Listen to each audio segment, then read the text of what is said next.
Welcome to LAND&LEGACY podcast.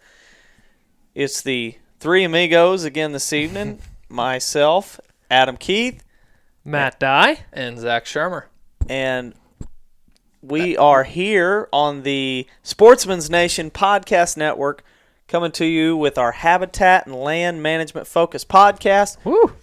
And we are back from the QDMA National Convention. How was it? In New Orleans. Nolans. It's actually not two words. It's just one. Yeah, Nolans. And it was fantastic. We had a lot of fun. You missed out. I know. We saw a lot of great people, a lot of great friends that we made last year and over the years, and then we met a whole lot of new friends. And we're on a couple of other podcasts. We recorded a couple of them down there. It was a lot of fun. Yeah, it looked like you guys were just podcasting away. Every picture was just a podcast here, podcast there. Right. That's actually what the entire convention is now. It's just a podcast event. It's actually a live stream podcast, 24/7. Actually, That's funny. No, it was fun, man. It's always good to go see all those the friends that you met over the our the turkey years. hunting buddy Kyle was down there. It Saw some wasn't photos actually from turkey Kyle. hunting. Oh, okay. If anyone watched the film, it was Bird. just He's a fellow birder. yeah, that was just time spent in the woods in Mississippi. That's funny. We love We're Kyle. We ruthless. always rag on him because he can take it and he's a good friend. But yeah, of course, saw Kyle. He got an award too for being like volunteer of the year or something like that. Well, so it wasn't kudos Turkey to him. Guide of the Year. Sure would. Kyle, we love you. I went up to him after he won it, and we were sitting towards the back. I walked up there and I said, "I guess one of the requirements to win that didn't involve being a good turkey guide." It was just simply volunteering your time. That's it. Yeah. Kyle, Dang. I know you're listening right now. We love you, buddy. We do.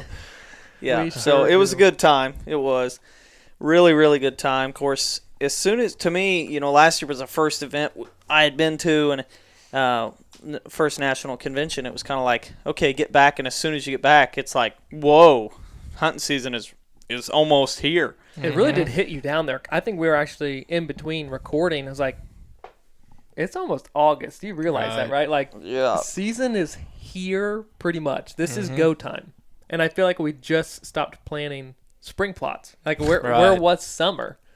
I don't know what happened to June or July, but It was hot and it went by fast. yeah, and you were just like, please get me out of this heat. Oh, Yeah. I'm swimming in it. Yeah. Gross. So anyway, we got back, and now we're back on our modules. Yes. And I don't even. Is this number is 5? This is 5 of 9. Whoa. Well, someone's So yeah, that's me. I guess I need to put that thing. That was actually Justin Lawson from QDMA. Yeah, he's calling me. I ignored him earlier this afternoon while we were in our meeting. Tisk, yeah. And now he's calling back, and I'm ignoring again. I should have just answered. But anyway, so number 5. And I got to say, I feel like I've said this every stinking time, but this is definitely my favorite one so far. This is? Yeah. Nice. Yeah. What kind of surprised me as we started going through it this week was, and when I say this week, I mean today because we've been so busy, but how many topics or articles and videos there were included in the food plot section for QDMA. It was just information after information after information, basically from kind of a start to finish deal of soil amendments, soil testing, all the way to food plot equipment, to a long list of basically food plot species profiles, varieties, ways you can plant. Covered it all. It was pretty exhaustive in the list. So that was How cool. to avoid herbicide yeah. resistant. How to calibrate a herbicide sprayer. Yep. Everything. Yeah. If you were, would you turn your phone off? Silent. You think he learned by now? He left me a voicemail. Oh. Hey, Justin, I'm recording a podcast. I texted him too. Yeah, I think this one seemed like it was a lot longer than the other ones. Like, Yeah. there's so much information about food Yeah. plots. I mean, We probably could have broken it into 2 weeks. if it we was wanted like to. the whole book, Quality Food Plots by QDMA in one one module. yeah. Just jam-packed. I mean, you can see how much information there is in the book, and let alone the module is just jam-packed with stuff. yeah. What was your for sure. favorite part? Oh, gosh. I had a couple. one of the questions that we always get and that we try and answer, and it's always a long answer, but is what's the best thing to plant? Yeah. And that's such a loaded question. Like, what's the best? It's August, and I'm getting ready to plant my fall plots. What should I plant? There's so many factors that go into it. To me, it's like going up to Kevin Van Dam, say, hey, what should I fish What are with? you I'm fishing headed with, to yeah. Table Rock. What should I fish with? Yeah. Well, It's that's like, okay, well, yeah, What are today's conditions? What are this and that? Like that's not enough information to make a solid recommendation on what the forage you should be planting, or excuse me, the forage you should be supplementing to the deer herd. Like, it goes way beyond that. And I think throughout the module they do a good job of weighing out or basically kind of having a pros and cons list of all the different varieties that you could offer.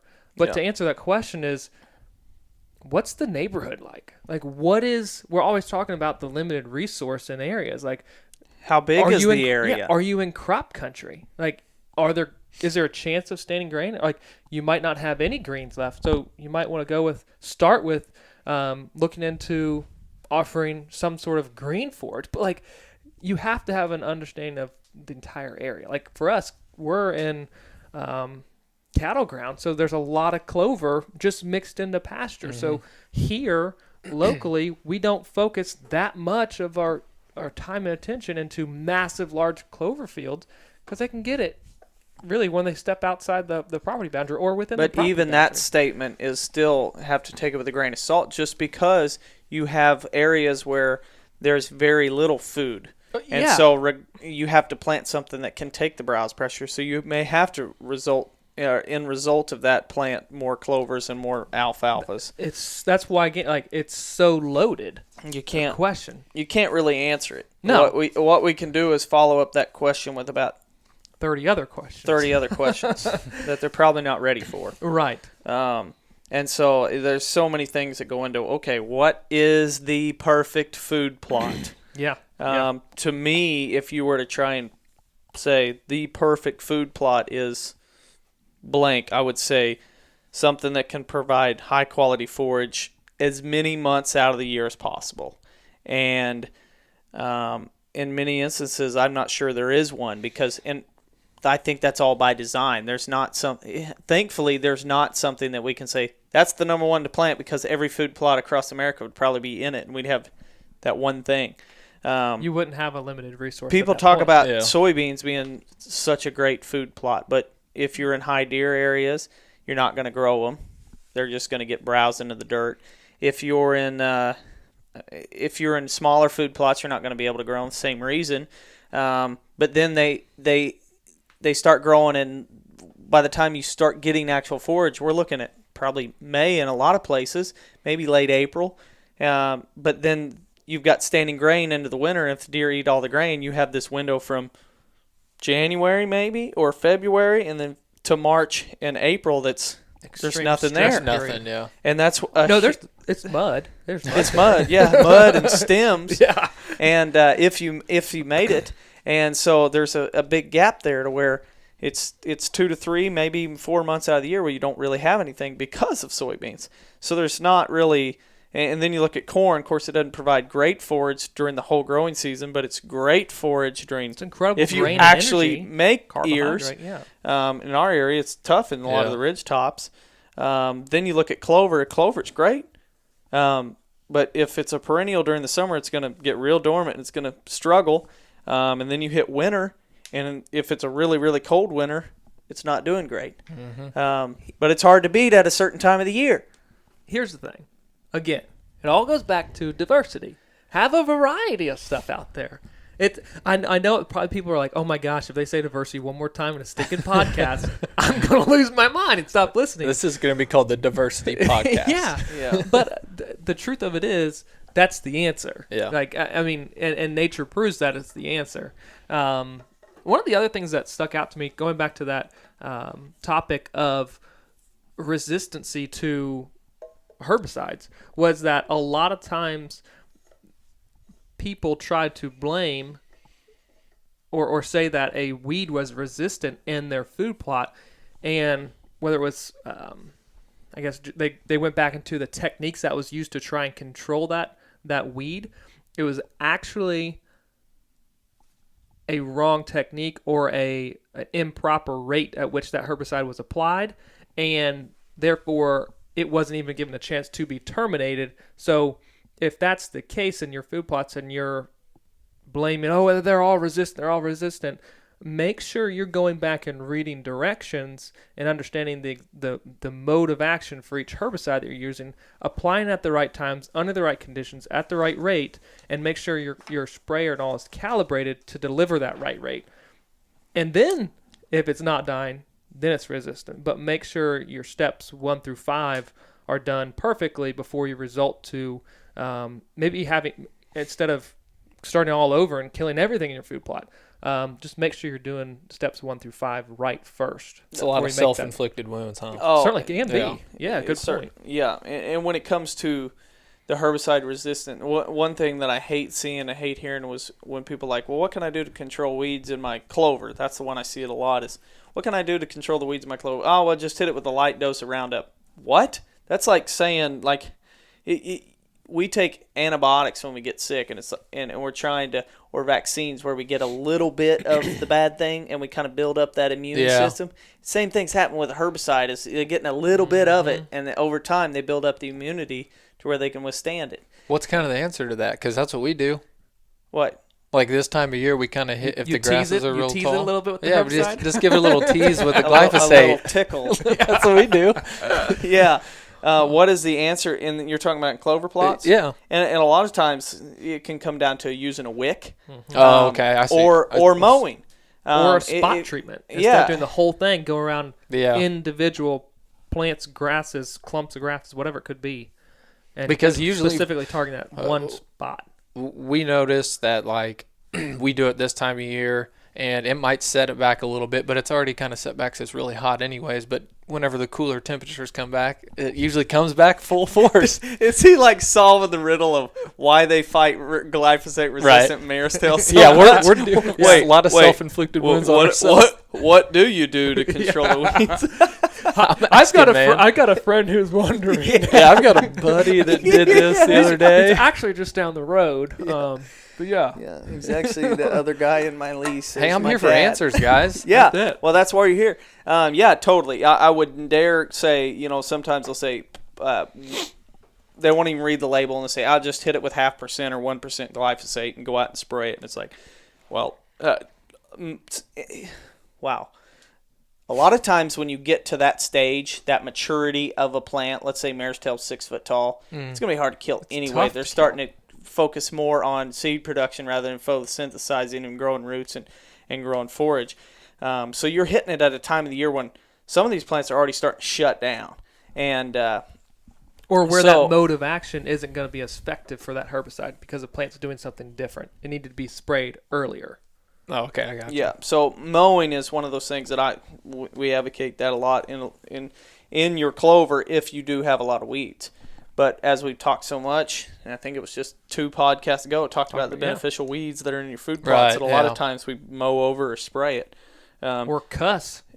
Golly. People cuss weeds all the time, but they can be used for a benefit. I was looking at the next camera pool today. I grabbed cameras yesterday.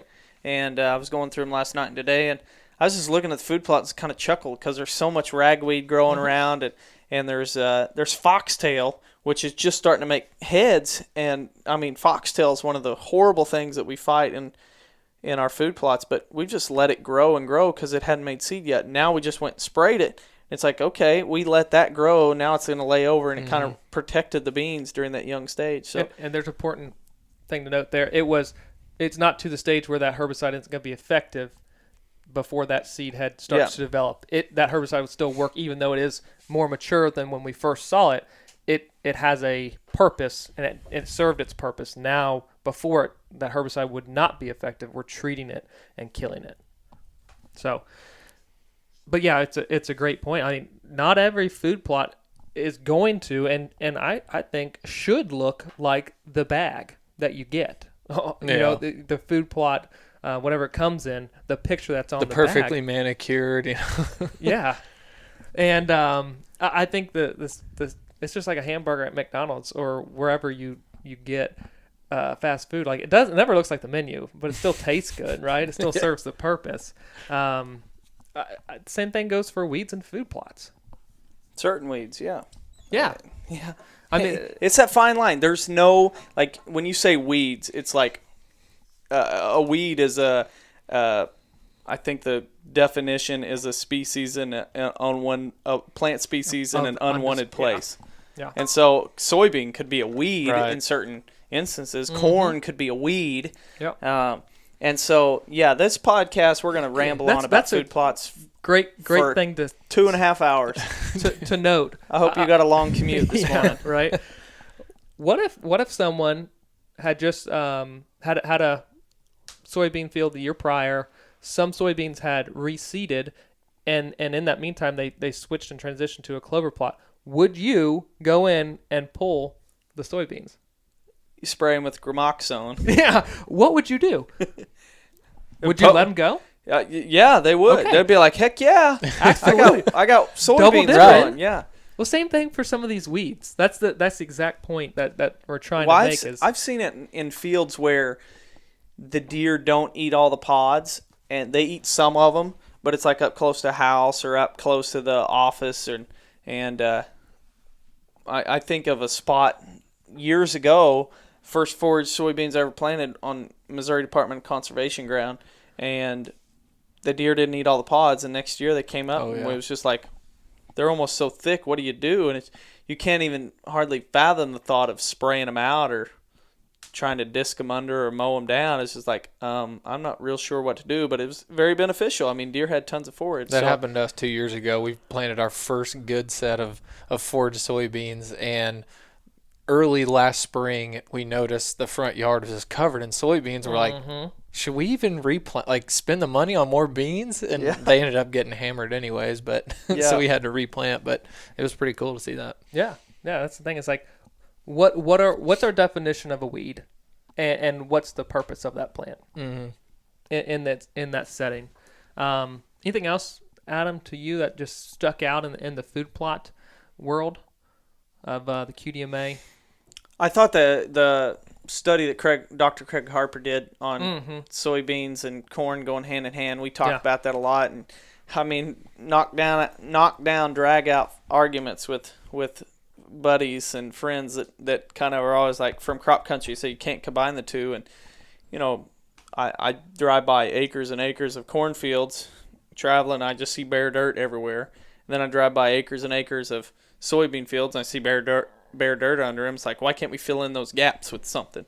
Now, I'm not saying that we're looking for grain production. I've never been in that boat saying, yes, you're going to get the greatest grain production that you could just roll in there with a combine and combine it all and say, yeah, that's right, no different from a monoculture. If that was the case, people in the agricultural setting would do it. Yeah, like they'd have alfalfa mixed in there too if they could. Right, but we're not in the agricultural setting. This is the food plot world. And for me, the food plot world, we need to be really focused on our soil health.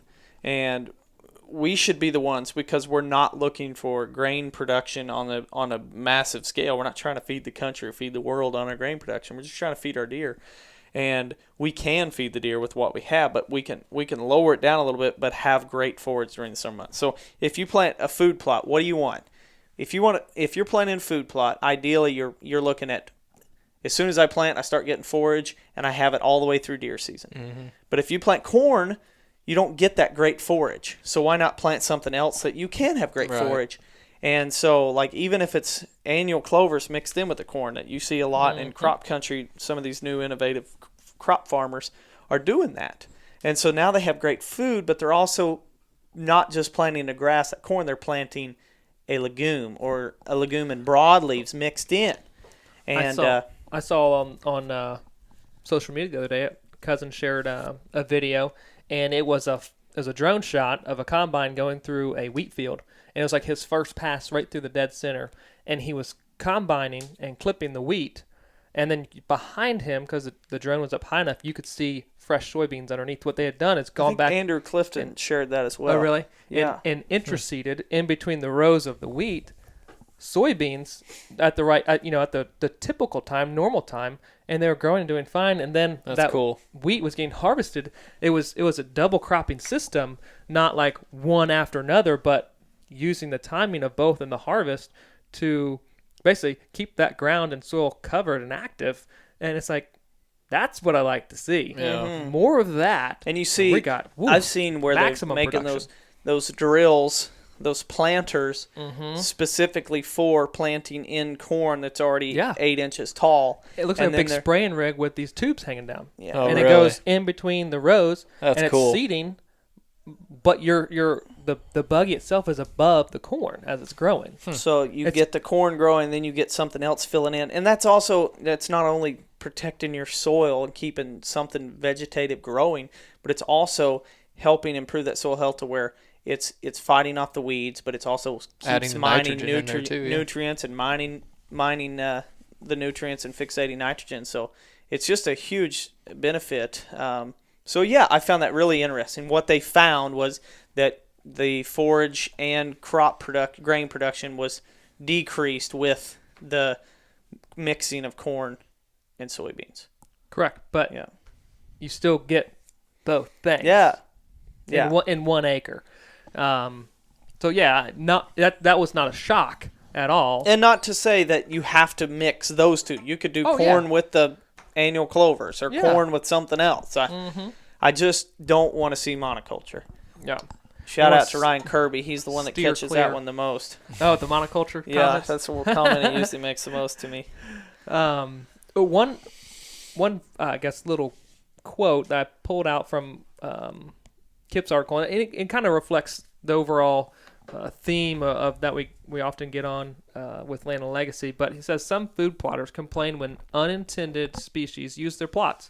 We know we've had strong words for wayward woodchucks in our soybeans and bears in our corn, but we're fully aware the outdoor experiences are richer for their presence. So this was talking about other species that benefit from food plotting and these high quality acres devoted to just production and tonnage of great forage. Woodchucks or a groundhog. Woodchuck is kind of a northern deal, but Yeah, I can't believe you said that. I'm reading. Never I'm seen a reading. woodchuck. I've only heard about woodchuck? Woodchucks in the riddle. Yeah, how much would a woodchuck Yeah. catch a wood? That's Oh, it. nice. Under pressure. But like everyone sees groundhogs, but again, that's your experience by food plotting should be richer because of the benefit that you're giving and basically spreading out, the wealth, if you will. That sounds like a socialist point of view. Man. But No, but seriously, that does make the hunt richer. I mean, Your I want to see outdoor more experience. animals, right? When I'm Absolutely. sitting out there. yeah, no You doubt. guys have bears on your property out there. You got those Tons. pictures? I mean, it's incredible. And Did you see the cub? yeah, I saw Yeah. the cub up in the tree. Right there. No, Yeah. right there. That was in Arkansas. Oh, that was in Arkansas. Okay, but still, that was That's what the a first that cub one's we've right ever there. seen on That's the so farm. cool. You know, I would love to see stuff like that. That doesn't frighten me or anything. They're just No. Missouri And black it wouldn't bears. steer That's you just away cool. from changing your Right. food plot strategy. They got to eat just Yeah. like a coyote, just like a coon. Doesn't Yeah. matter. But the experience, I don't want people to get caught up on oh my gosh, I got groundhogs or I got bears tearing up my corn. This is just for the deer and Yeah. turkey. Just for them. Like the experience, if you look at it from a greater scale, from a wider, broader standpoint, your experience can be and should be richer down the road. Well, it's just better for the ecosystem too, right? I mean, yeah. that's just Yeah. if you're helping all animals flourish within that ecosystem, that's how it should be. That's a land manager. native too. Right. Native. Get them non-natives out of here. Non-natives out of here. I was saying, like, I think a lot of times we forget that a coyote is native, Right. and so it's just They're a that's- cool animal. They are. I have I- mad respect for I it. do too. Oh The way gosh, their resilience. Holy cow! they're in kidding like me? downtown New York, Yeah, Chicago. I mean, it's incredible. yeah. It's incredible. I have mad respect for them too. So No doubt. when it comes to the food plots and the QDMA module, www.qdma.com/QDMA Land and Legacy. Land and Legacy. Land and Legacy. That will We give have you so many- access yes. to the rest of the modules that we're going to be going through for the next, I guess it'll be 3 weeks. We'll be covering some more topics that they've got. If So, you've been on the fence going, okay, why do I really need to pay the money to, and that promo code or whatever you call that landing page gets you a 20% discount. Yeah. So it's, what did it end up being? It's $79.95 for all 8 modules that Yeah. you have unlimited access to. It's not like Yeah. it just times out over a certain period. Like once you've got these modules, that's your information to use and use as a library, a resource. And if you've been on the fence about, okay, I don't know if I want to pay the money to do that, this was the module to get you to pay the money because there's so much information with food plots. So Oh yeah. anyway, I don't know what next week is, but I'm sure it's gonna be good. If it's any like any I of the forget rest. what I saw, and I looked You at it, but peeked. I You totally sneak peeked. totally forgot. But when it comes to food plots, great time to go ahead and unleash, Unveil. unveil, Discuss. Why don't we just we're go 23 ahead and minutes say into it. dive on in? Dive on in. Where's the jar? That's it. Um, Put your pennies in, boys. so It's here. we've been working with Stratton. I don't know who's doing that, but Dude, all right. We've been For you guys listening right now, we are like air traffic control. guys, We have headsets. They've got these new headsets. They're sweet, but I'm not used to it yet. But you guys ran them all during. yeah, I like it. I wish I was in a more comfortable chair. This We is should not get the most- lazy Get some boys. lazy boys. That's exactly. Seriously. Just That the would be most awesome. relaxed podcast ever. We should do that. Yeah. A camera over Let everyone me else's shoulder. explain and that just- one to my wife. Why Yeah. there's 3 lazy boys in the middle of What's our that? office. Yeah. What's Bait that at the house. $1,000 charge on your Yeah. card? Oh, Yeah. we needed lazy boys for the podcast. Yeah. We just figured we'd have like a more relaxed atmosphere and just comfortable, just With the become more headsets fluid. now, right? yeah.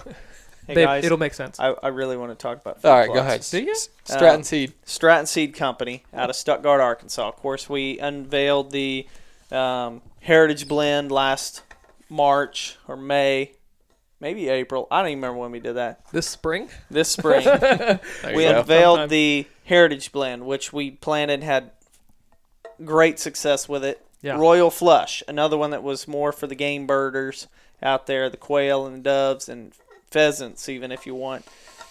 Really like that blend as well. And then we have the forage soybeans, the wild game changers. So as we progress into the summer, we've been working on our fall blends. And what we came up with are these right here. The Legacy blend, which is kind of the food plot paradise, if you will. Ooh, paradise. You like that? That's a place I want to go. And then we've got the Cattlemen's Treasure, which is, as people have listened to the podcast, we talk a little bit about ag and cows, but that one is designed specifically for the cattle farmer who wants to graze cover crops. That's the wild card. People are like, did they just say Cattlemen's Treasure? What? That's right. More to come. We're gonna go through it. Hold on. And then we have Emerge and Revival. So let's go ahead and start first with the Legacy blend. That is kind of the baby of the fall blend for us, Backbone. the backbone. So Meat and taters. the Legacy blend by Stratton Seed Company. This is the one that we really encourage everybody to check out. We encourage you to check out all of them, but if you're looking for the question that says, what do I plant my food plot? And we only get that one question, we'll probably point you to Legacy blend because it's got 14, is that right? That's 12. 12. That's 12. Okay, 12. Whoa, math is bad. I gave it an extra row as I counted by twos. In addition So- to Lazy Boys, how about we throw in a calculator?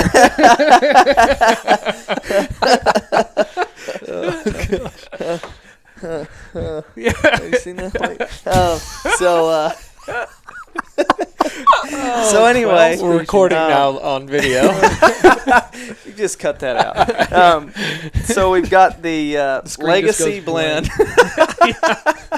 We've got the Legacy blend with the 12 species, and we have. And when we look at nature, and I'm building this up because I want people to be kind of expecting this and waiting for it. But by the time you talk about the actual species that are in here, It's people are gonna be be- falling off the edges of their chair. it's going to be time for the would you rather. Yeah. But when you look at nature, there's always a diversity of species. You have legumes, you have grasses, you have broadleaves.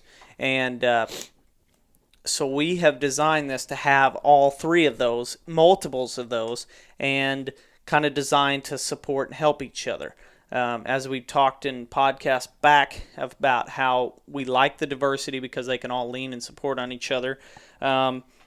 Each species has a prime time, a peak time where it's more palatable, it's more nutritional, and it's more attractive to the wildlife, specifically the deer, since we're planting this in a food plot aspect. So there's species in here that are going to mature and be great a little earlier in the season than something that's going to be way better in the middle of the winter, and stuff that's going to grow great in the spring coming out of it, and other stuff that's going to take a little bit of time.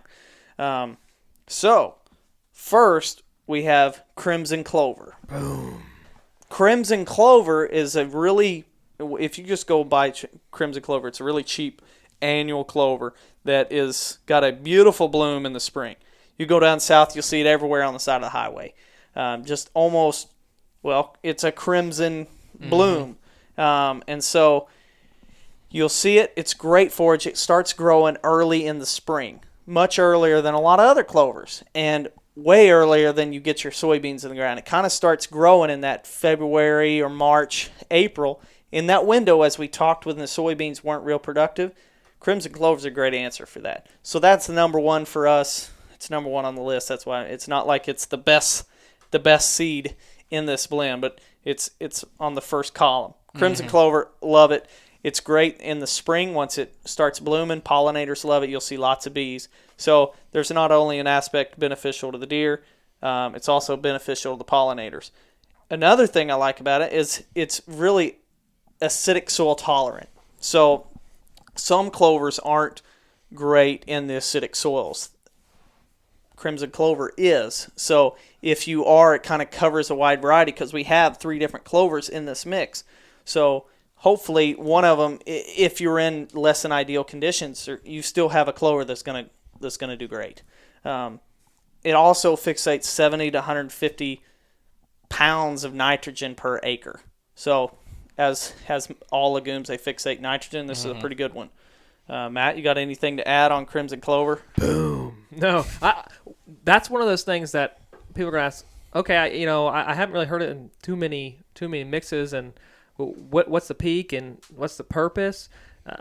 This is a dynamic blend because it has so many different species, but it's one of those things that you can plant, August, middle of August, before the fall, and then you're gonna have a kick in and the quality of that crimson on through the spring. Like, it's a lasting thing, and it's a long-term, if you will, in an annual setting, benefit in addition to this food plot mixture. So we talk about trying to keep these acres in food plots as productive as possible for as long as possible, and hitting these stress points, that's one that'll do it. That'll help through these tough times. So perfect addition to that.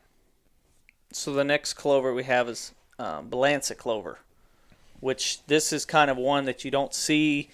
It's kind of new to the scene. People have been planting a little bit, but it's not like your Durana or your Ladino clover or red clovers, some of the traditional ones that we see a lot of. Yeah. This one's really cool. I really like this one because when they tested it, a lot of guys are using it in the ag side for cover crops or even to graze it, and they're seeing it grow. One test site had it 8 foot tall above ground. So it's got a huge root mass. It can have. Yeah, and that's not like 8 foot as in it's going to grow vertically 8 foot, but more run along the ground, like where it emerged from the ground and was running and kind of climbing all over itself. It basically was kind of like an ivy, huh? A little bit. It was incredible amount of tonnage produced. Yes. And extreme forage qualities at the same time. And it's going to continue growing and being pretty productive even down to negative 14. No kidding. So it's really cold tolerant. It also fixates a ton of nitrogen, almost over 250 pounds of nitrogen per acre. Wow. So in ideal situations, this thing will go nuts. To me, it's not your traditional big leaves clover like you see on some. It's more shows similarities to an alfalfa. So awesome other clover mixed in with the crimson. The next clover is Berseem clover, which is kind of like we said pre-show. All of them have their certain strong points, and Berseem clover is going to produce a lot quicker than the others. So there's a chance that you get a ton of forage out of it in the fall. You're going to get that early in the season when it may take a little longer for the crimson clover, the Balanza clover to start really building a root and building some forage. So Berseem is one of those things that can come on early and be an awesome little plant. And it also fixates about above 150 pounds of nitrogen per acre. So, and I want to clarify, most of these numbers that you're throwing out are just pure strands. Like they're fields of just straight monocultures. Yes. That's where those numbers are coming from. But so it's not like with the Balanza and the Berseem that you're going to get 400 pounds of nitrogen fixated. It's all in a ratio of, and a proportion to the amount per acre that is being planted. However, you have so many different species working and building and producing this nitrogen with the legumes that are in here. So you have, this is just basically a testament to show how much can be produced in monoculture. when they're all put together. And you combine that with the other legume that's in there, Austrian winter peas, and you have 4 legumes all fixating nitrogen. So we don't know how many pounds of nitrogen, but we know they're fixating nitrogen throughout the entire food plot. Bingo. And that nitrogen is now available for other plants to use in the future. So Austrian winter peas, another one of those things that's great at fixating nitrogen, 90 to 150 pounds of nitrogen per acre into monoculture test sites. It grows about 4 foot tall at sometimes. Now, me personally, I've never seen 4 foot tall. It get there because deer have been hitting that hard. That's the one and I was it's so viney, curious so that's about, not like a stem. That's vining up at other stuff. To me, the first time I ever saw Austrian winter peas make it was in a huge food plot, and when I was working for the Missouri Department of Conservation, and it made this beautiful bloom, and I'm like, what is that? All that's Austrian winter peas. I'm like, I've never seen them get that tall because they always get hammered early in the spring. If they can make it through the winter, which they're really cold tolerant, if they make it, they can be great forage in that same window when soybeans aren't planted yet, and it's just a great forage. But the problem is they could be easily overbrowsed. Mm-hmm. Do they produce like a little pod with peas in it? I'm guessing, kind of like a sugar snap pea. Yeah, or something? yeah. Well, and I'm not kidding. One, the nickname for it is like the ice cream for deer, I think is what I've heard it called many times before. But in the springtime, when we're going and looking at food plots, what's still growing, what's still active, the leaves, you could pull them and it tastes, and eat it yourself. And it tastes just like a sugar snap pea. That's awesome. When you're at the farmer's market, you just pick one up and throw it in. It's that exact same like kind of pod flavor, but in the leaf. I do it all the time. We grew some snap peas in our garden. But anyways, I was really interested about that one. I saw it on the QDMA website last winter when I was doing a little bit of research on what we should do in our food plots. So I'm really excited about that one being in the mix. Yeah. Put that in our fields. And it's kind of that if it makes it, if it can make it, if they don't browse it out early, and that's the importance of having all these stuff mixtures. in there, it can make it. So we've done this and had it in mixtures before, and routinely, and I think because it's part of the mixture, we routinely see it growing each and every spring. So it still is there, still provides forage that time within this mix. Okay. So you should experience the same. So there's our legumes. We've got crimson clover, Balanza clover, Berseem clover, and Austrian winter peas. Next up, we go to the grains, the grasses, and we have triticale. Triticale is a hybrid between cereal rye and wheat. So it's kind of that. And I actually like triticale more than cereal rye when we're looking at the biomass aspect in the spring. We're like, how can we fight off weed competition? And I'll explain that because triticale is a lot bladier. I've seen it almost look like it's an inch wide. Whenever cereal rye is, in late April, it's a thinner than a pencil. It's Pencil tiny. lead It's a all the way spaghetti noodle. up. Yeah, it's a spaghetti That's noodle. It's with this head on the end of it that's not real. It's not like once cereal rise that you're going to see turkeys out there just hammering it away like you do in a wheat field once it's matured. So it's kind of in between. You get great forage, but in more forage state. So in the spring, when we return to plant, you would have cereal rye because it's also in this mix. And it's really good at fixating nitrogen in really rough ground. That's one of the big benefits of cereal rye, but I'll get there. It's 6 foot tall or 5 foot tall. Treadkale's not going to be as tall, but it's more blade-like. Denser. So you lay it over, and it just Covers it can just cover the ground soil, rather than a lot of. It takes a lot of stems to cover the soil. Triticale fills that void.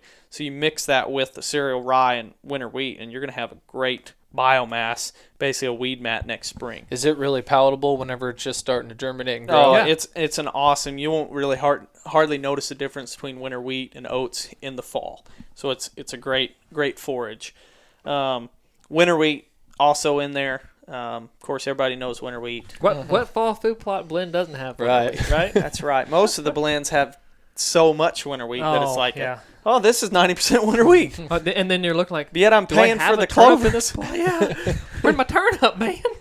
So winter wheat's also in here. Of course, winter wheat's just one of those great glues, I guess, for a lot of people. But It's a staple. It's you got to have it in there. It's great forage. It can really take. Thing I love about winter wheat, as triticale, as cereal rye, and oats, is you plant one seed, comes up one stem, it gets browsed, comes up 3 stems, Tillers. gets browsed, it Tilling, comes yeah. up 5 stems, and over time you get yard-like grass. Yeah. And wheat and cereal rye can actively grow in soil temperatures at 38 for cereal rye and 39 for wheat. So when the soil temperature itself is at that level, and especially for our area, we will hit times during December and we could have a warm January or even parts of February where we'll get 3, 4, and 5 days where the soil temperature will rise, and you'll see additional growth during that time Yeah, frame. it'll start really greening up. It will, Yep. yeah.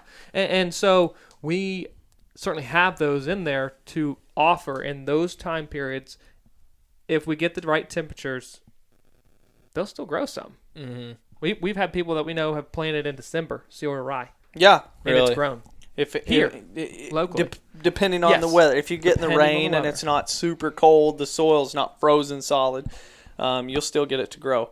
So cereal rye grows great in cold temps, and it's great at just growing in some cruddy ground. Yeah. Mm-hmm. I mean, you could plant it in borderline glade and get it to where it's growing and have You could put it on something your carport. beneficial. Yeah, and so then the next one, spring oats. Oats to me is like so overlooked when it comes to a food plot application. That early October, mid to early October, or I guess I should say early to mid October, it's a fantastic food plot because a lot of times winter wheat, triticale, cereal rye is not coming on real strong. Oats are coming on strong, and they're really palatable, and there's a lot of forage, and deer just hammer them. And so I love to include them in a food plot mix. So that's kind of, you're not going to have great stands of oats in the spring, possibly. They're not as winter hardy. If they get through the winter, but they're going to be great in that fall during hunt season. Next up is, of course, a radish. Another staple. Another staple of food plot world. It came on the scene, I don't know how many years ago, but now everybody loves them. They're so great at providing great forage in that same kind of time frame as oats, if not a little bit later, late October. And then they make that huge, huge radish that just can tear up some ground and really open up and Break compaction and cycle nutrients. I think some of the tubers and the taproot beyond that massive tuber is 2 and 3 foot down. Dang. I mean, you're getting activity and bring that back up to the top, whereas your typical wheat stand, you're not going to have that. You're not going to get that with So a it's wheat important to stand. incorporate that stuff in. And then once it makes it through the winter, it starts rotting. And that's when first time I ever planted them, we're talking 2-inch diameter, walk out there and you see just a hole in the ground going 6 inches. And you're like, what in the world? We're talking about here? water can penetrate that Right. once they rot out.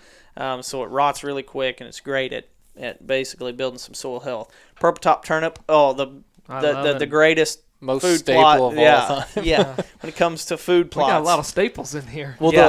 the radish? Okay, so I've always heard that the purple top turnip, after that first frost, yes, it's like the sugars released down into the tube. into the Into the forage. greens. Into the Into fork. the Okay, greens, is that yeah. the same thing with the radish? I don't. I see them hitting radishes long before the first frost. Yep. So and the reason for purple top turnips is it's real bitter before that first frost. Right. So it can keep growing, and they're not going to hit it until you get that first frost. I've still so seen- November, great for forage in the greens. And then the great thing about turnips, purple top turnips, is then you hit December. Probably the greens have been frosted on a lot, and eaten, so they're kind of starting to dwindle. Then they start hitting those bulbs of the And they're of the so turnips. much denser. They last longer than that radish. I mean, We'll go it's- on our food plots and pull some up ourselves for dinner sometimes. Yeah. I love those things. So then the next one is rapeseed. Similar to the brassicas, just a great, very palatable. It's one of those that you pull a leaf, Leafy you green, start, baby. you start chewing on it, it just turns to mush. I mean, it's so palatable. It turns your spit green. That's it, yeah. It does. So it's another great, palatable, nutritious Addition plant. to In legacy addition, plant.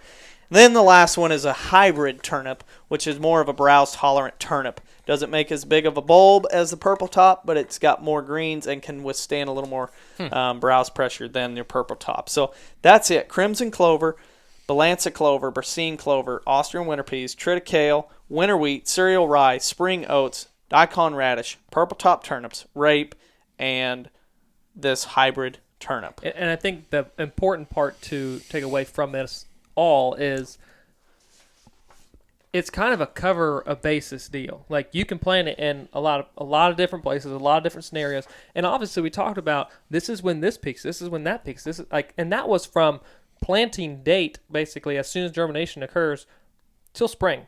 So you cover a wide basis, and it's very applicable to a lot of people's situations and a lot of forage produced.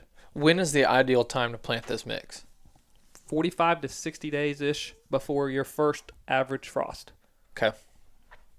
So for us, that's late August sometime, Yeah. mid to late August. Weather dependent. Try to time it before that hurricane rain comes up here and you get 2 inches in 2 days, or it rains for a week straight. That's kind of the plan always for us in food plot world. Once mid August hits, be ready, have your seed, and wait for the rain. And then Be when watching it's that on the radar and it's coming your way, start Put planting. it in. Yep. That to me is one of those where the legacy blend is where you have 1/8 of an acre, 5 acres, whatever it is, that's Plant your it. go-to. Yep. And it's going to be sold in 40-pound bags, recommended 2 bags per acre. Yep. Price is hopefully going to be somewhere between $36 to $40 dollars. Is kind of what first word Not is. bad for all from that Strat. seed. Yeah. Yeah, So yeah. Not bad at all. No. anyway, that's kind of the go-to. I mean, we're talking that's going to hopefully be in a lot of acres this fall. So next, I know we're at 47 minutes, so we're going to keep rolling through. We've got Cattlemen's Treasure, which this one was designed for the cattleman and the guy. If you're looking to try and be that multi-use property and you're wanting to have palatable food for your deer, but also the cows get the benefit. This is the wild card that's out there. That people are like, how do I win over that farmer? How do I make my hunting better but appease him? This could be a lease ground. He doesn't want to give up any acres for food plots. Well, maybe you plant an ag field that's idle, and now he gets benefit too, but so do you. This is that and this is where you pay, you slide in but there you and let put that boy. him. And this is where the proper management. Now, cows, people talk so much about cows being a negative to wildlife. That's not the cow's fault. That's the manager's fault. If they're managed correctly, they can benefit the wildlife. And when it comes to grazing cover crops, it's not your ideal turn them on a 40-acre pasture of cover crops and just let them graze it, because it's not going to work. Strip grazing is what's really ideal for these cover crop grazing systems. So this is with species that are a little more, and since this is a hunting-focused podcast, or where most of our audience is hunting, we'll kind of go through them. It's a lot of the same species, give or take the legacy blend, but these species are a little more browse tolerant. And at different rates. And at different rates. So we have the purple top turnip because it is, and that's the huge benefit with grazing cover crops, is you can speed up that process of building soil health. Purple top turnip, so it's great at improving soil health, but it's also pretty good forage. And then you have the Balanza clover, which, as we said, that it's at a higher rate than it was in the Legacy blend. So it's going to be great to graze. Heard very good reviews on grazing those with cattle. That Balanza clover. Then you have winter wheat. Of course, that's like the cover crop that everybody grazes out in Kansas is you graze winter wheat. Then we have Berseem clover. Same thing, higher rate than it was in the Legacy blend. It's a great staple in this Cattleman's treasure. Then you have spring oats, triticale, cereal rye, and the radish. So you have those others, the purple top and the radish, which aren't as browse tolerant, but they are great soil builders and are great forage. So they're not as heavy in this mix as they were in the Legacy blend. You go with more of the clovers and the grains, but it's just a great mix. Comes in a 50-pound bag. Suggested planting rate is 50 pounds per acre, and include and I think of all those times where not growing up. It's been in the last probably 8 years of cut the corn. What do you do now? We have bare ground, and you try to return with a cover crop. That would be a great mix to put in there to have great forage for the cows, as well as when the cows aren't grazing it, it's great forage for the deer. Well, and that's the thing. Most people are get really excited and giddy about spilled grain or leftover grain in ag fields. A lot of hunters in crop country, obviously. But what's going to make that just spilled grain, that crop field better? A blend like this, and in a farming a farming situation, basically. It's not just spilled grain that they're after, because combines are getting more and more efficient. There's less spilled grain as technology gets better in fields left every single year. So if it's an idle field, you can plant this or encourage a farmer to split the cost maybe with you, and the way they can fence it off still might be applicable to great forage and hunting opportunities for it's just going to deer. be better for their soil too, and when they come back in to absolutely. plant that next spring. You know? There's legumes in there to go less and nitrogen. And that would work even in grazing fescue. In pasture situations. In pasture. So you graze a lot of times. We've seen it so much this year because we're a little drier than normal, but pastures graze down really short, lip high, and to where it's going to take a little while for that fescue to get some rain and start growing again. You can go in and drill this cover crop in a pasture. Now, ideally, you've drilled it in certain areas of the pasture, and there's a rest period where it can get established before you start grazing. That's the trick. But if you do that in a fescue pasture, now you've taken what was once barren land to wildlife, and you have some great forage here that the cows are also going to benefit from. Because if you graze it correctly, they're not going to graze it in the dirt. There's still going to be some residual crops after the cows graze it that are there for the wildlife. So the next one is called Emerge, and it is a mix of annual clovers and some grains. This is kind of that, to me, I think of annual clovers as being in an area that, and we'll discuss this and the difference between the Emerge blend and the Revival blend. The Emerge blend is Balanza clover, crimson clover, Berseem clover, oats, and triticale. So three annual clovers, 2 grains as far as spring oats and triticale. And I think right off the bat is you've got clovers, but then you got the grains in there. What's the deal with that? And that is a nurse crop situation. You're trying to help that annual clover be established and protected when it's young, so it does not get overbrowsed, and have, again, the diversity within that stand. We always talk about coming back into clover plots and planting in a perennial situation these grains to take in that nitrogen. But this is a situation to help nurse it along and get it established for great growth. And to me, it's it's another tool in the tool belt when you look at trying to break up your rotations of just the same thing over and over and over again. I would rather, if you're asking me a would you rather, I would rather plant this blend in a little bit bigger food plot, because annual clovers are more affordable than your perennial clovers. And you could establish let's say a 1 or 2 acre plot of this and break up that soybean glyphosate resistant soybean year after year after year. You add this, you're getting something else in there to where you're going to help have more roots in the ground. You're going to have more forage available. You're also going to have some grains with the spring oats and cereal rye where you're going to mine some different nutrients. You're just breaking up that cycle of the same thing over and over and over. That's what we need to do. It's not leaving just the soybeans. Like I say, let's say you have a rough August and you're expecting grain. What do you do? What's a quick fix?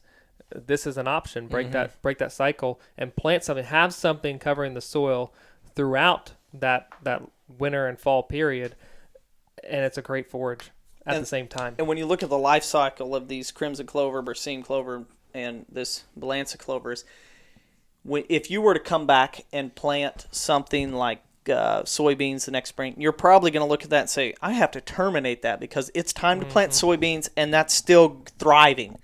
Well, if you're trying to break up that cycle, this is where you say, okay, I'm going to let that run its course.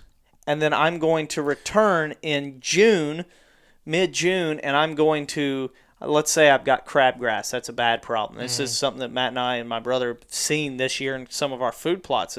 We have crabgrass problem, and we planted the Heritage Blend, so we're not going to go spray it. We'd rather have that crabgrass than have bare ground. But if we plant this emerge in it, and we let that run its course, we're now suppressing that crabgrass from having exposed soil sometime in May. And then if it does start getting a hold, this has ran its course in June or late May, and we're going to then come in and plant, let's say, a milo and millets and cowpeas and sun hemp and some of these other species that are more heat tolerant, and that soil's been covered so we still have soil moisture. Then we're going to spray out and kill off any of the crabgrass, any of the other stuff that's coming up, and then plant those mixes. It allows you to change the timing in which you're typically doing herbicide treatments in your typical rotation to be able to fight crabgrass. In our situation, might be a different weed that comes up after. It could be mare's tail. Yeah, that's what I was about to ask. Yeah. Will that stuff suppress a lot of that mare's tail stuff that we're having issues with? Yes, because you're covering the soil. Right. And that's what we're looking for. And Covering it's the soil. taking more of the nutrient. It's just choking it out, right? Yeah. And again, it's changing that time when the mare's tail is typically in your situation flushing and pushing through. That is already covered. It's not like you've sprayed earlier like you typically would with planting soybeans and exposed it and said, hey, now mare's tail, come on and grow. That coverage is already there for a longer period, so it suppresses it. When do you start seeing mare's tail growing? Typically, it's probably late May or June of some point. Yeah, it feels like it's more into the summer for us. Yeah, it's Then it summer and bolts. it just bolts during June and July. Yeah. But emerges at that point. It emerges, but that would be trying to emerge during this emerge blends Yeah. Right. primo time when it's ran its cycle, so it's growing as tall as it's growing. It's starting to make seed, and it's covering the ground, so it's not having the ability to grow through that as much. And that's when you go in with the soybean. And then we're going to wait and let this run its course. Yeah, and you go in and spray out if you have it, and then you're going to plant your other stuff that's more heat drought tolerant. So you'll have something growing up into the summer. And sunflowers, another thing you can plant. And then you come back in the fall and plant something else. And it's all about keeping that soil covered the whole year and suppressing those weeds. Yeah. Changing the game. You Yeah. do the So- same thing every single year at the same time. You're going to fight the same thing. Yeah. Change the game. So we have a few minutes left. Last one is the revival. This one is, I don't think I've listed any of these species in the 3 other mixes that we talked about, because this one has a wide variety of ways to use it. It's called revival because it comes back and It's a fighter. that's right. And it's red clover, it's ladino clover, Yep. alfalfa, and chicory. Now, I think, to me, this is one of those where you can use it in many applications. I know a lot I'm giddy about this one. This I is really one where am. a cattle farmer probably somewhere is going, I could get me some fescue and mix that in there. I got a pretty good hay field right there. Fescue out there, Hoss.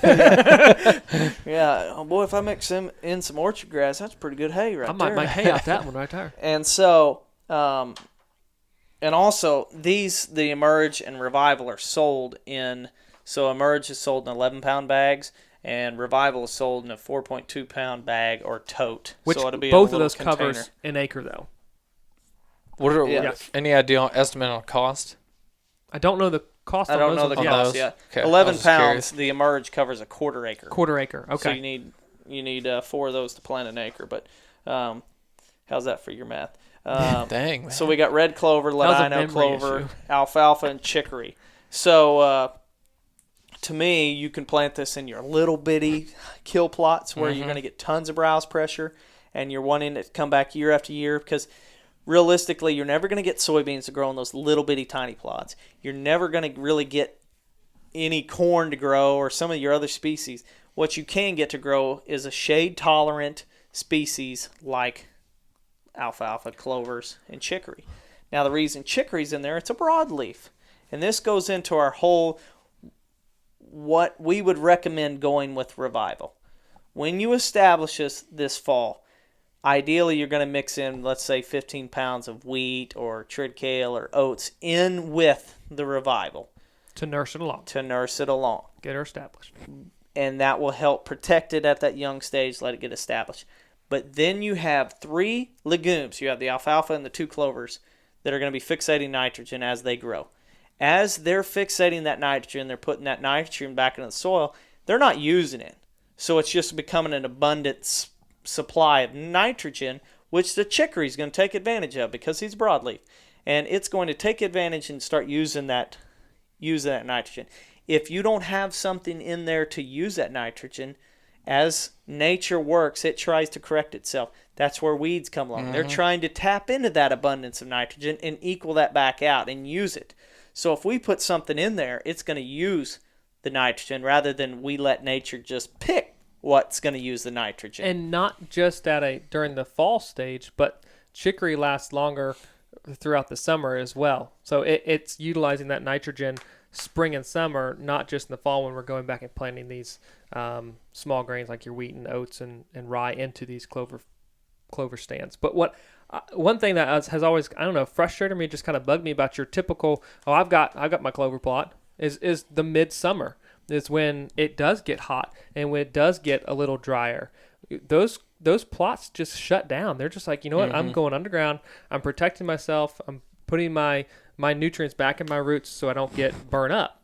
But alfalfa and red clover, the way those work, they are more, red clover peak is really a June time frame and into parts of July, and alfalfa can, it gets cut and grows, it gets cut around here 4 or 5 times a season throughout an entire summer. So it is growing and offers a lot of benefit during the summertime. And then we still have a white clover in there for the peak of early spring and then later into the fall. So to me, it covers a longer time frame, a longer duration. It offers those acres that you plant the Revival in is going to offer more forage throughout a longer portion of the year. Like it kind of breaks that, like, I got my Durana, my Patriot clovers. That's great, and that has fed tons and tons of wildlife. But this will take that another step farther and offer different varieties throughout a more stressful time period, more forage. Nice. Way to go, Stratton. Yeah, that's right. 4 great blends. Check it out. What's the ideal time for this one, the Revival, to plant? You plant all these in the fall. Okay. Yep. 40 to 65 days before the first frost, average frost in your area. So that could vary depending on where you're at. Could be early August, late July. Just depends. And that is all at gostrattonseed.com.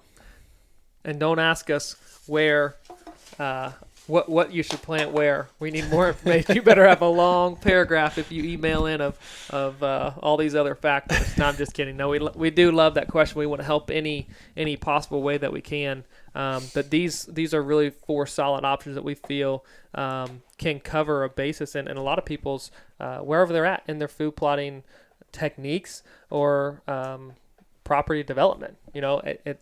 They're solid options. That's right. You guys ready for a Would You Rather? Sure, I don't have one. You don't have one? I think I've got a good one. I thought this the other day. I was like, I need to remember that one. Let's say this is a situation. You guys can only choose one of the 4 options. Man, One he's of the really four. been thinking about this. No, I One of the guess. four. So One it's of the would four. you rather of the four. Correct. In a It's scent really not how control, the game works, but whatever. I'm changing the game. In the scent control world, you have one option of these 4 techniques of scent control. Which one would you want to use for best success? First one, washing your clothes before the hunt. Second one, spray down in the field. Third is an ozonics, or scent limiter in the tree with you, or like a pre-treating with ozone before you even go out. You can only use one of those this season. Which one are you hedging your bets is going to be the biggest payoff for you in your hunting scenario? So it's washing clothes, spraying down in the field, ozone in the tree, or pre-treating your hunting clothes with ozone. What are you doing?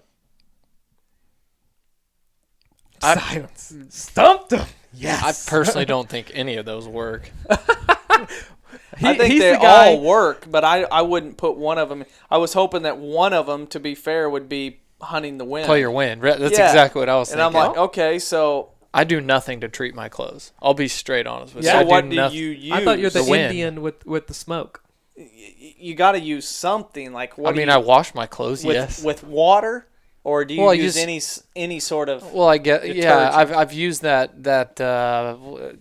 What's the local? The guys out of Kansas City, Dead Downwind Oh, detergent okay, or yeah. something like that. You use that. So I suppose that, but You use it because you have it. You don't really put much I still stock in it. think if I were to wash all my clothes and that stuff head to toe, and a deer walks downwind of me, they're still going to smell me because we produce oils on our This is skin. a terrible question. No, this because is I'm a gonna say great this. question. I want to say this right here. I always wash my clothes in some non-scented detergent. But if you were to say, okay, well, I'm going with the treating it in all an ozonics, or I'm using an ozone machine to treat my clothes in a bag before I go out. Well, then that's like saying, well, I'm washing it in my wife's laundry detergent. I'm not going to do that. Yeah. And so he's wanting us to put our hand in the bear trap, and we won't do it. No, it's simply Well, here's simply a- saying, what do you think is most effective? Obviously playing the wind trumps all of that. Yeah. Everyone knows. You're right. It depends too on what I'm hunting out of. If I'm hunting out of a ground blind or a built box blind, the ozonics I have seen that work pretty well in an enclosed area, but out of a tree stand, I don't know if it really. I'm not trying to down any company or anything. You have to Yeah, have it the doesn't right. matter. You have to have the right situation for it to work. Right. I And think so- if you're in an enclosed area, I think that ozonics is a little bit more effective. So if I was hunting out of a blind, I'd pick the ozonics. Yeah, that's why I have trouble picking one. Right. But So- yeah, I wash my clothes. I mean, okay, so I guess overall, yeah, wash your clothes everyone so you don't smell. Yeah, I mean, You guys tore that apart and made that way too difficult. no, you have to. You can't. It's just like It's you just just hard ask to- us, pick your favorite food plot, and we No, said, it's not. Oh, I'll pick this one. I'll play your game. No. Yeah, if playing the wind was in that one, I would have automatically said that. Well, But no kidding. Yeah, sorry. that's a no-brainer. Yeah, You have one? I'm trying to think of I a would you kinda have rather one. now that's like, would you rather, if you could take a spaceship, would you rather go to the moon or Mars? That doesn't even make sense. That was a perfectly good question. Perfectly good. I kind of have one. I don't know. I'm sure this question's been asked a lot, but like, would you rather say you're hunting this might be a giveaway too. Say you're hunting like a particular buck on your farm, like a nice buck. Would you rather? Did that camera just click?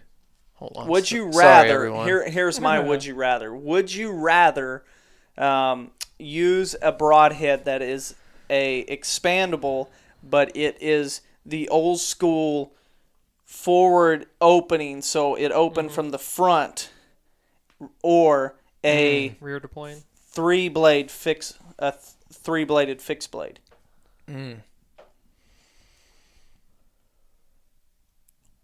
A 2-blade rear deploying expandable or a 3-blade is Rear is deploying they or front both deploying? work. front deploying. You can't use it. It's either you can't use your rear deploying like a Rage or a I see what you're saying. yeah. You can't. That's not. It's three. They both work. Oh, that's a stupid We question. could really get. That's so dumb, Is it Adam. out of a, is it out It's of a crossbow? realistic. Oh, is it a crossbow or a compound? I don't know. I'd probably go with fixed. Have you shot a lot of fixed? Yeah, I mean, I used to. I mean, for the first 5-10 years I ever hunted, Yep. I always shot muzzies. Right. You know, Right. Huh. muzzy hundreds. Is it? Do we got a 2-inch cut on that Joker? It's your. I'm just thinking 10 years ago. So they weren't Rocket 2 had inch a. then. They were like 1.5 Yeah. inch and I would 3/4 have maybe. gone with the fixed blade then. Yeah, that's what. To me, I probably would have Yeah. answered that same way, just because when those came out, it was like, oh wow, we're using expandable. But there were some major issues that people had with them, and myself included, that kind of really made me go, and now I'd probably shoot a fixed blade. And people that know me well know that that's kind of hard for me to say. All right. So say you're hunting a particular buck.